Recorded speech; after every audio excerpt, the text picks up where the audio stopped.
Guys, நம்ம வீட்டுக்கு தேவையான காய்கறி அறுவடை பண்ணலாமா? வாங்க பார்க்கலாம். நம்ம வீட்டுக்கு தேவையான அளவுக்கு ஒரே ஒரு வரப்பு மட்டும் வெண்டிக்காய் வச்சுருந்தேங்க. வாங்க வெண்டிக்காய் பொடிக்கலாம்.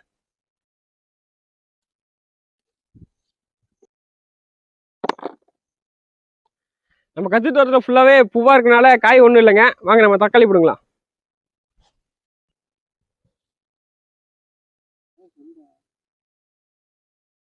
பாருங்க தக்காளி பழம் லட்டு மாதிரி இருக்குதுங்க. நம்ம தக்காளி தோட்டத்தில் ஃபுல்லாக காயாக தான் இருக்குங்க. ஏதோ ஒன்று ரெண்டு பழம் மட்டும் இருக்கு. வாங்க மட்டும் அது மட்டும் பிடிக்கலாம். நம்ம கோழி வரம் கூட ஒன்று ரெண்டு விட்டுருச்சுங்க. நல்லா பெருசாகவே இருக்குதுங்க.